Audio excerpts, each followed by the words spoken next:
안녕하세요. 4월 28일 목요일의 블록체인 투데이입니다. 블록체인 기반의 포인트 통합 플랫폼인 밀크의 이용자 수가 100만 명을 돌파했다는 소식입니다. 이처럼 이 다양한 가맹점에서 블록체인을 기반으로 한 암호화폐 결제가 가능해지며 결제 수단으로서 암호화폐의 입지가 서서히 높아지고 있는 분위기입니다. 그럼 오늘 블록체인 업계 주요 소식입니다. 암호화폐와 관련된 정부 정책을 전담할 부서로 과학기술정보통신부가 가장 적합하다는 설문조사 결과가 나왔습니다. 이번 조사는 업계 관계자와 또 학계, 언론인, 협회, 기업인 등을 대상으로 실시됐는데요. 과기부를 선택한 응답자 중 76.5%는 암호화폐 기반의 기술인 블록체인 주무부처여서 과기부가 전담해야 한다고 밝혔습니다. 금융위를 선택한 응답자들의 80%는 암호화폐의 금융적인 속성이 많다는 점을, 그리고 기재부를 택한 응답자의 약 60%는 부처 간의 조율을 잘할 것 같다는 점을 각각 이유로 꼽았습니다. 과기부를 암호화폐 주무부처로 지정하고 대통령령인 과기부 직제규칙을 개정해야 한다는 목소리가 높아지고 있습니다. 미국의 퇴직연금에서 처음으로 암호화폐 투자가 가능해집니다. 피델리티 인베스트먼트는 미국의 확정기여형 퇴직연금인 401k 이용자들이 퇴직연금의 계좌에 비트코인을 입금할 수 있도록 허용한다고 밝혔는데요. 퇴직연금의 암호화폐 투자를 허용한 메이저 자산운용사는 이 피델리티가 최초입니다.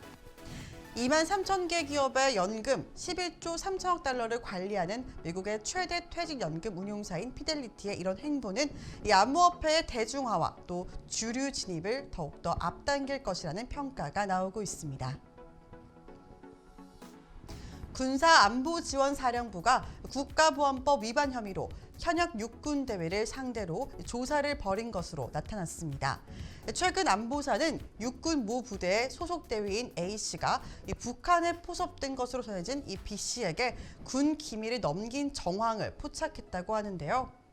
B씨는 컴퓨터 프로그래밍 전문가로 알려졌고, 이 A씨는 군 기밀을 제공하는 대가로 B씨로부터 암호화폐를 받은 것으로 알려졌습니다. 공안당국 관계자는 이 본지와의 통화에서 A씨에게 국가보안법 위반 혐의가 적용될 것 같다면서 현재 A씨에 대한 조사가 완료돼 이 안보사가 조만간 이 사건의 전모를 발표할 예정이라고 밝혔는데요. 이 관계자는 최근 들어 북한이 암호화폐 계정을 해킹해서 엄청난 돈을 빼돌리고 있다면서 B씨가 A씨에게 건넨 암호화폐의 출처에 대해서도 조사를 벌인 것으로 안다고 말했습니다. 미국은 현재 북한의 이런 움직임에 강력한 제재를 가하고 있습니다. 컴투스 그룹의 C2X 기반 NFT 베타 버전이 오픈했습니다. 다만 아직 블록체인 게임 출시가 본격화되지 않은 만큼 일부 기능만 이용이 가능한데요. 향후 NFT 아이템 거래 등도 지원한다고 합니다. C2X NFT는 컴투스 그룹의 NFT 거래를 지원하고 있는데요. K-팝, 콘텐츠, 아트, 게임 등 4개의 장르로 계획됐습니다. 다수의 엔터테인먼트 회사와 협의를 통해 아이돌 그룹들의 해외 공연 영상들을 독점적으로 확보한 상황이라고 하는데요. 먼저 컴투스 그룹은 아이돌 그룹인 이달의 소녀와 이번에 NFT 제작을 협업했습니다. 이와 함께 컴투스가 개발한 게임인 사커 스피릿의 캐릭터, 그리고 컴투스의 자회사 데이세븐의 캐릭터도 NFT로 공개된다고 합니다. 넷마블이 블록체인 전문 자회사 마블엑스가 암호화폐 지갑 MBX 월렛에 덱스 기능을 추가했다고 밝혔습니다. 또한 월렛 애플리케이션 내 토큰 보관 기능 외에도 이네테리움 등 게임 토큰을 브릿지 토큰인 MBXL로 교환하는 기능과 이를 1:1 비율로 MBX와 교환하는 기능, 그리고 토큰 수업에 관한 모든 프로세스를 지원한다고 하는데요. 이외에도 향후 MBX의 트랜잭션 관련해서 정보를 확인할 수 있는 MBX 익스플로러 오픈을 비롯해 블록체인 기반 게임의 출시를 통해서 MBX 생태계를 지속하고 확장해 나간다고 밝혔습니다. 추경호 부총리 겸 기획재정부 장관 후보자가 이 암호화폐 과세에 대해 조세 원칙과 국제 동향 그리고 산업 발전 등을 두루 고려해서 결정해야 한다는 입장을 밝혔습니다. 추 후보자는 암호화폐 과세는 소득이 있는 곳의 과세라는 조세 원칙과 국제적인 암호화폐 과세 추세 등의 측면, 그리고 암호화폐 거래의 안전성과 투명성 강화를 위한 제도 정비, 여기에 암호화폐 산업 발전 등 이런 모든 측면을 종합적으로 고려해야 한다고 했는데요. 윤 당선인이 암호화폐 과세에 대해서 선 제도 정비 후 과세 원칙을 밝힌 만큼 원활한 과세를 위해서 우선 관련 제도를 제대로 정비할 필요가 있다는 취지로 풀이됩니다. 일각에서는 앞서 암호화폐 과세 시점이 두 차례나 연기된 만큼 또 과세가 연기되면 조세 수용성을 해칠 수 있다는 우려의 목소리가 나오고 있습니다. 블록체인 이슈 앤 트렌드 초성 뉴스에서 이은주 아나운서가 전해드립니다.